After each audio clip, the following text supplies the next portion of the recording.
किशनपुर गांव में प्राची नाम की एक औरत अपने बेटे कुणाल और बहू सुधा के साथ रहा करती थी। सुधा स्वभाव से बहुत ही कामचोर होती है और आए दिन काम न करने के नए नए बहाने बनाती रहती है, जिसकी वजह से अक्सर घर में कलह भी हो जाया करती है। अरे बहू, तुमने बर्तन क्यों नहीं किए? वो माँ जी, मेरी उंगली कट गई थी सब्जी काटते वक्त, इसलिए नहीं कर पाऊंगी। तो क्या हुआ, बर्तन तो कर ही सकती हो।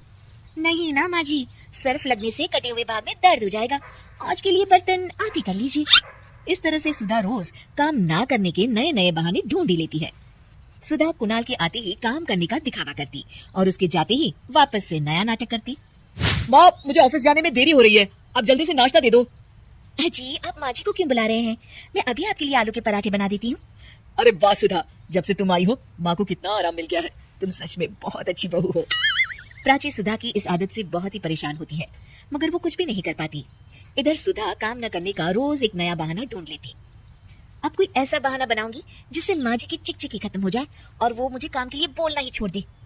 सुधा रसोई में जोर जोर से चिल्लाने का नाटक करती है और प्राची भागी भागी उसके पास आती है। क्या हुआ बहू? पता नहीं क्या हुआ माँ जी, अचानक आंखों में कुछ चला गया, दिखाई नहीं दे रहा मुझे।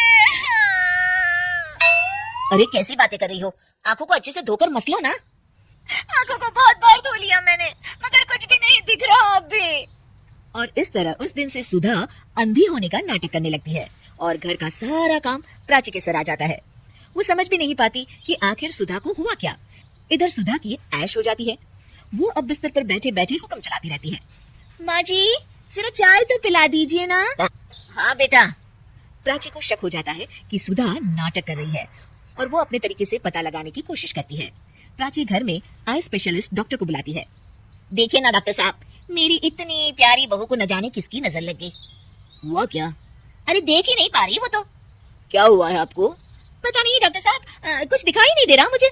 ठीक है, मैं चेकअप करता हूँ। क्या हुआ है इसे? चेकअप में तो कुछ भी नहीं निकला है। इसका मतलब मेरा शक सही था, ये सिर्फ नाटक कर रही है। फिर भी डॉक्टर साहब, कोई तो इलाज होगा ना। सुधा घबरा जाती है। माँ जी, आप क्यों मेरी आंखों के पीछे पड़ गई हैं? मैं जिंदा हूँ, क्या ये काफी नहीं है? आंखें भी ठीक हो जाएगी ना धीरे धीरे। नहीं बहू, तुम तकलीफ में हो ये मैं देख नहीं पा रही। डॉक्टर साहब आप देखिए ना, कोई तो इलाज होगा इसका। मुझे कोई इलाज नहीं करवाना, मेरी आंखें भगवान की मर्जी की वजह से गई है और उनकी मर्जी की वजह से वापस आ जाएगी। देखिए, मैं दवाई लिख देता हूँ और आप इनको क्लिनिक पर ले आना। डॉक्टर तो चला जाता है, मगर सुधा अपने बिस्तर से टस की मस नहीं होती और अगले कुछ दिन भी प्राची को ही काम करते रहना पड़ता है। पानी सर के ऊपर से गुजर गया है, ये ऐसे नहीं सुधरने वाली। कुछ दिनों बाद प्राची कुछ काम से घर से बाहर गई होती है। हे भगवान, बहुत तेज भूख लगी है, पता नहीं माँ जी कब तक वापस लौटेगी। तब तक अपने लिए कुछ बना ही लेती हूँ। सुधा कुछ बना ही रही होती है कि तभी प्राची अचानक से लौट आती है।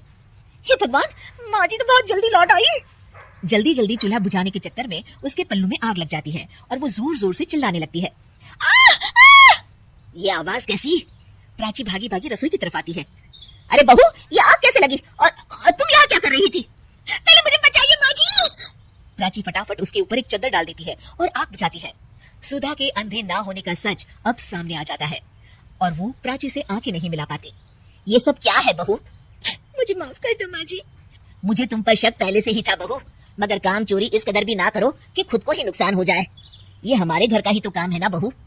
अब और शर्मिंदा मत कीजिए माँ जी, मैंने आपको इतना तंग किया हमेशा, फिर भी आपने मेरी जान बचाई। कोई बात नहीं बहू, सुबह का भूला अगर शाम को घर लौट आए ना तो उसे भूला नहीं कहते। चल अब अपने हाथ की चाय तो पिला दे जरा।